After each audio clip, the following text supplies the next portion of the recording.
Miriam King. I'm affectionately known as Mimi in these YouTube streets and internet webs, But today, what we will talk about is creating without consciousness.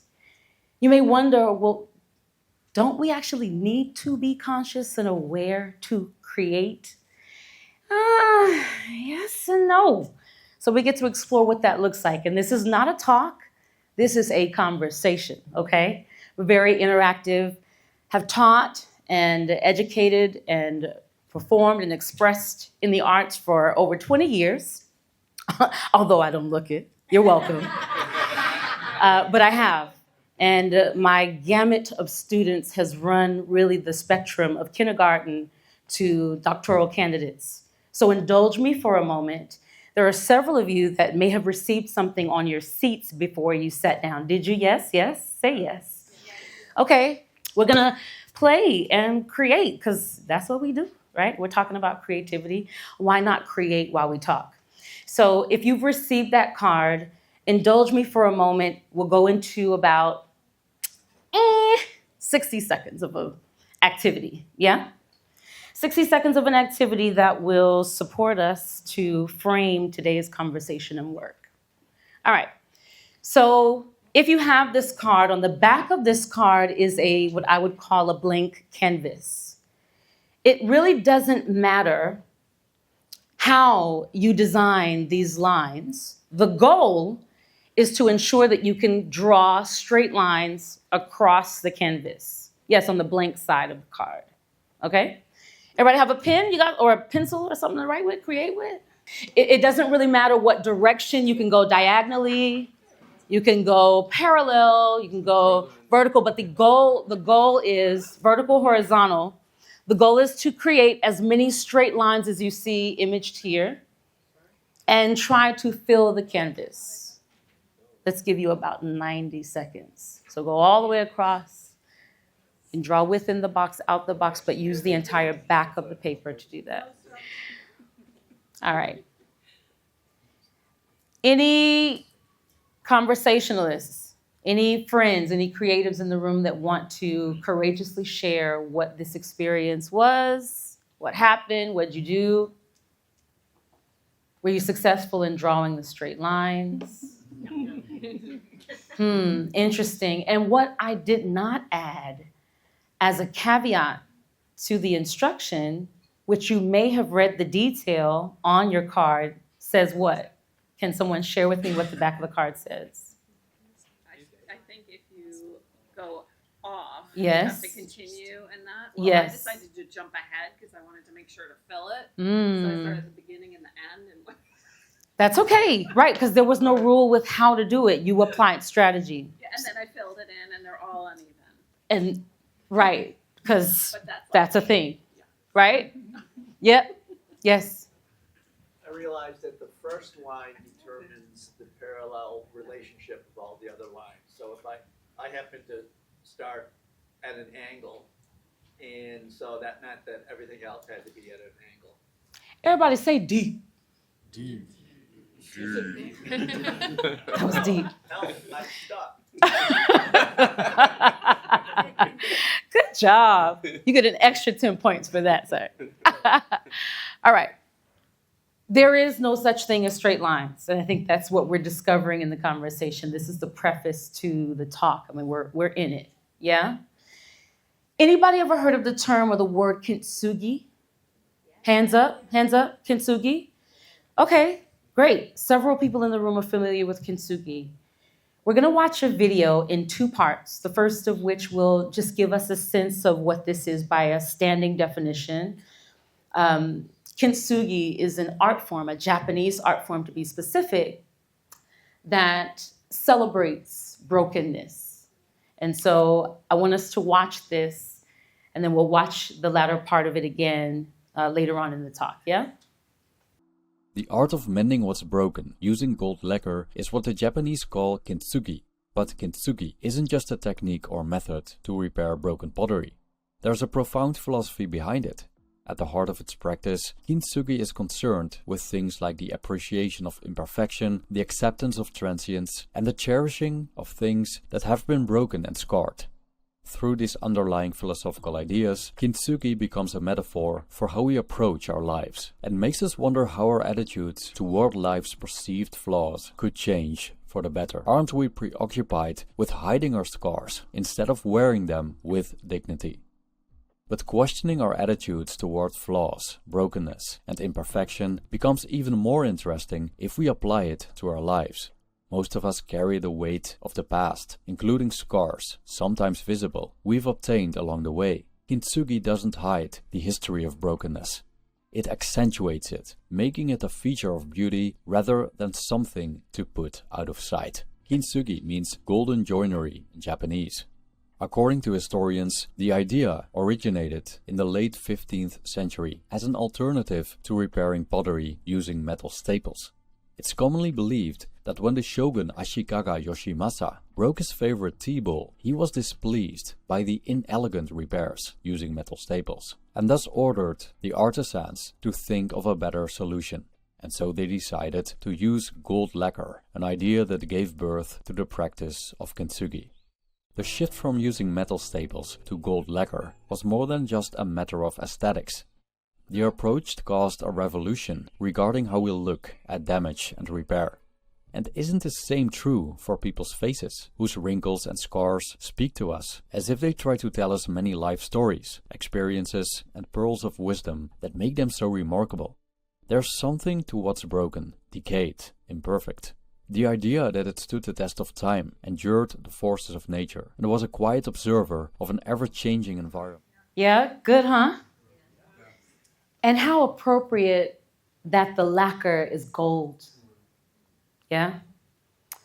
The way I see it, and just my faith belief system, is that God pours gold into every crack, in the idea that there is no such thing as straight lines. We're going to explore 4 parts. I like to think in rules of 4, if you will, to share ideas in a way that's sticky and easy to remember. First of which, we've gotten to the depth of kintsugi. Now we're going to talk about the unconscious work of creativity, this triple S idea. We talked about the concept that there is no such thing as straight lines. This is not a rhetorical question. I talk, you talk back. We're having a conversation, right? Why, if we already know inherently that there is no such thing as straight lines, why do we try to create them anyway? Talk to me. Power and control. Power, control, great. Societal norms. Societal norms. Safety, We want to please people pleasing. Certainty. certain. Certainty, absolutely. Anything else? In the back? The fastest way between 2 points. Fastest way between 2 points, yes. Ooh, okay. Compliance, which probably is as dangerous as, I don't know, we're just thinking out loud. Anything? Compliance is probably is as dangerous as non-compliance. Okay, a thought. Point. I hope that no matter how many straight lines you've had to come across, that this is perhaps not one of them that you've had to stand immediately behind. I would hope and pray that your lived experience wouldn't place you behind those lines, looking or hoping or wishing that a family member or friend was okay. But life happens in such a way where we've experienced all kinds of inappropriate straight lines and some very appropriate and necessary breaks or cracks. The premise of the conversation and work today is to start in a very unusual space, and that is forgiveness. So, on this word deep, to be and not to be deep. Right? Grow up and be serious. Oh, don't be so serious. Seriously, you should command every bit of respect you deserve. We hear thoughts and conversations and recommendations and ideas and advice on the spectrums of left and right of this kind of behavior in terms of creativity. Would you agree with me that the best artist is perhaps the most balanced between being light-hearted and airy and deep and profound and serious? Yes? Because any creative works that we study, that we honor, that we cherish, that we appreciate, that we highly value, we can see the wit and beauty and grace in the Mona Lisa. In the same breath that we understand the power behind her stout stillness and stature, and this figuress, if you will, represents a story that we can't understand, a story that we can't embody with language and words and text because the pain is so real and deep.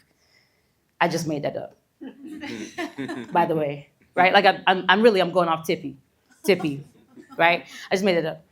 But I'm making this point to say, if we are so positioned and poised as artists who create powerful things that are honored and revered, then we become the people that are beyond reproach, oftentimes beyond reproof. The more perfect the thing is that we create, we become the persons that are removed from responsibility of accountability. Yes or no? So we aim for perfection to be above reproach. Idea? Maybe, right? If there is no such thing as straight lines, y'all talk to me, I talk back. If there is no such thing as straight lines, why do we fight so hard to create them? In our beauty, in the way we look, in the way we physically show up in spaces, in target practice, in our professional aims and goals. Why? So the 3 S's in this idea of consciousness is getting still, getting small, and getting started. There is a part of you that has to become unconscious in order to create. So the without essence of this work is you've got to come outside of yourself. I firmly believe that I didn't make me. Anyone in here think you made you? Just asking for a friend. I mean, Okay, so if I'm moving with this idea that I didn't create me, then the power that is outside of myself to give me the ability of decision, thank you, Maxim, for this, intentional decision, creativity, right? It is creative practice. Your shared definition of this by last year's keynote was any intentional decision, right? Intentional decisions, friends, is what creativity is. But the gift that you get is housed in self-will. So we were made beings, we are made and created beings and have creative abilities because we have the gift of decision. Yeah? We agree with that? Some way or another? Okay. So polling the room, I know we got a lot of creatives in here, but like, who's on the side of I am a creative person or I'm an artist? Okay, and who's on the side of nope?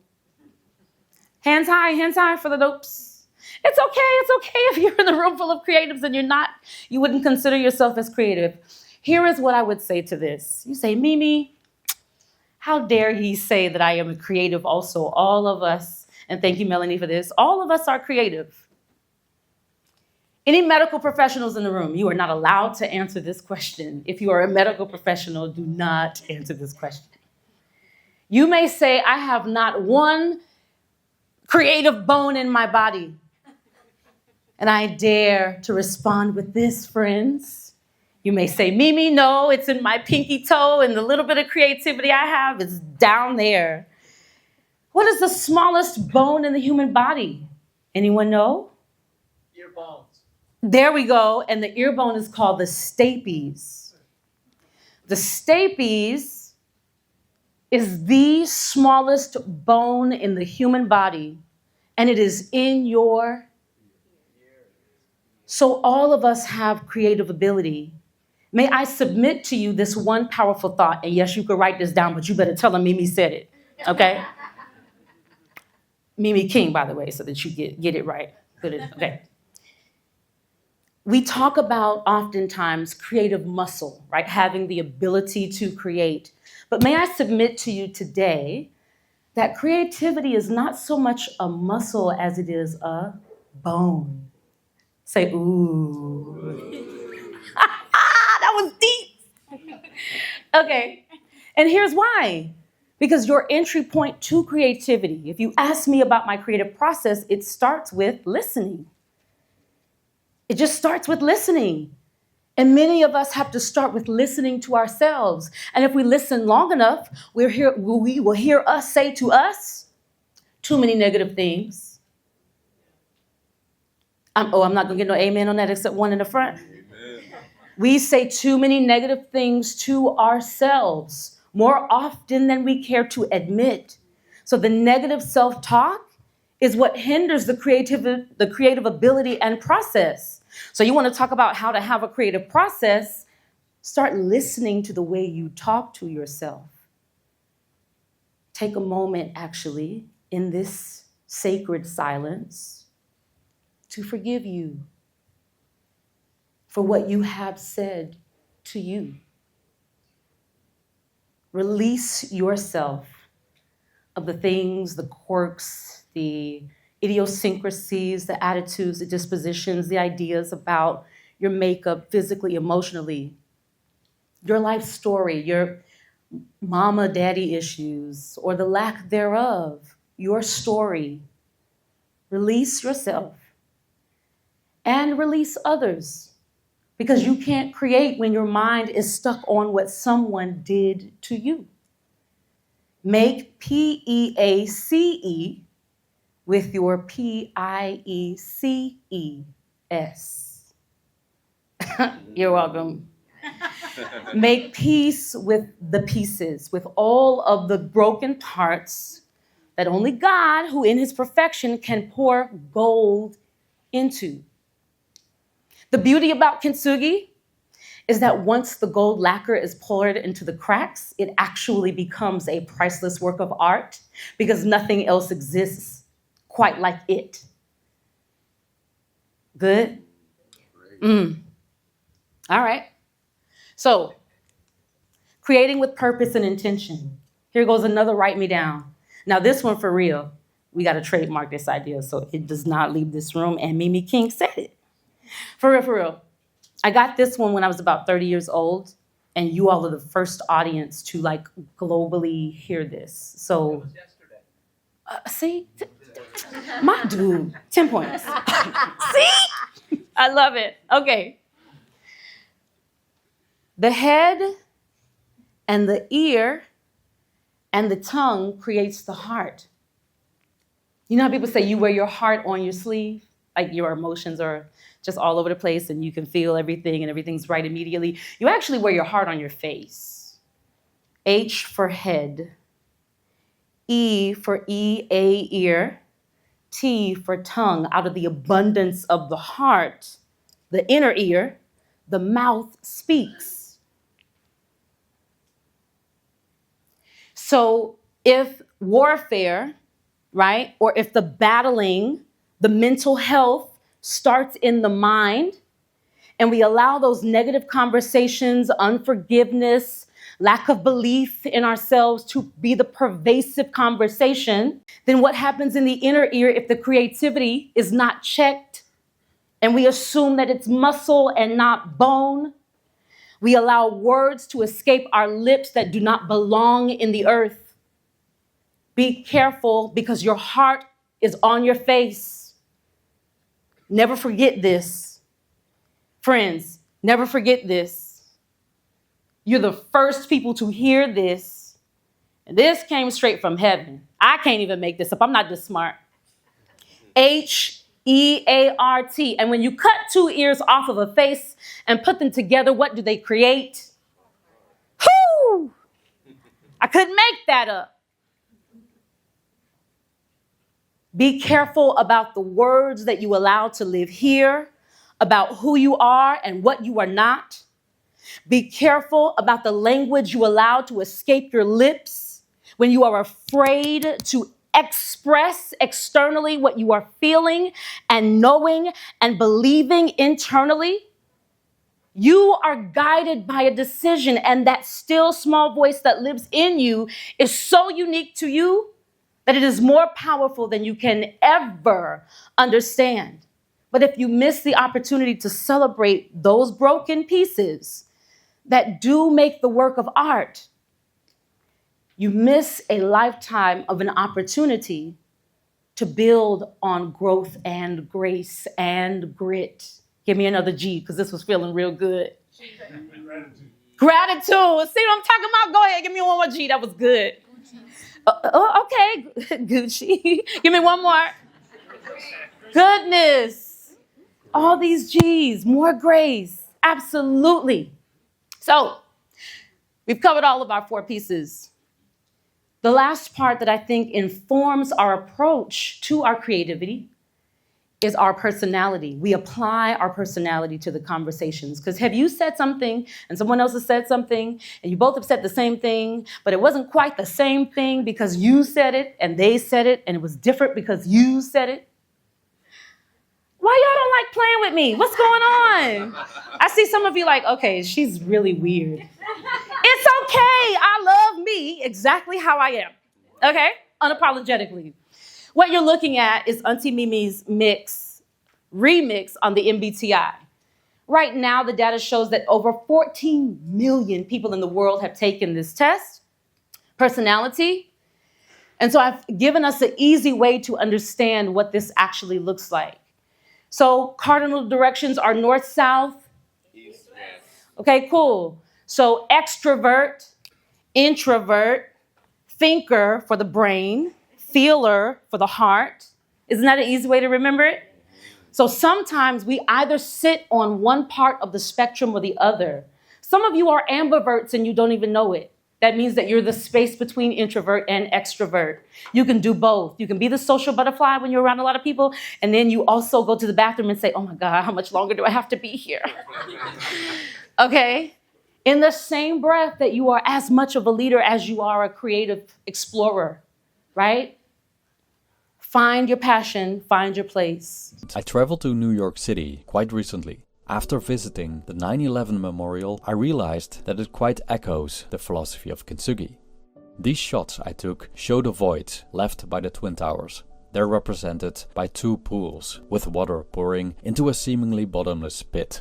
Around these voids, the names of every person who died in the attacks are inscribed. So the scars weren't erased, but embraced and turned into a powerful landmark. We can see as the gold lacquer that signals renewal and resilience while accentuating and even embellishing the scars. Once a vibrant commercial center, the scars of its destruction became a site for remembrance, solidarity, strength, and the city's enduring spirit. So what do we do with all this brokenness? Do we discard the ruins of our past simply as a faulty, screwed up, wasted life? Isn't it the pinnacle of beauty to not only mend our own brokenness, but also use it to uplift others? Our city actually embodies this idea fully. Imagine if Ground Zero had remained what it was because people would be too comfortable to lament and not move. That's called paralysis. That's called self-induced paralysis. So we can choose to do nothing, but we can also choose to be better. Do something different. Yeah? Final 4 ideas, just kind of synthesizing and putting all the pieces together. So we forgive. We get small, still small and started. We see that our creativity is rooted in intentional decision because creativity is a, oh, come on, class. Creativity is a bone, not a muscle. We're challenging that idea. And then, of course, to share your unique abilities in this idea that taking the MBTI or any personality tests of the like are not a stagnant or static prescription of who you are. You live on a spectrum, you have experiences, you are a living, breathing human being, and those can change at any time. Allow yourself to be malleable in every experience and forgive yourself constantly so that you change the language in your mind. And as you wear your heart on your face and not your sleeve, you remember that out of the abundance of your heart, your mouth speaks. Thank you so much to my incredible colleagues, Mike, for allowing us to be in this space, Maxim, for just being a great new best friend,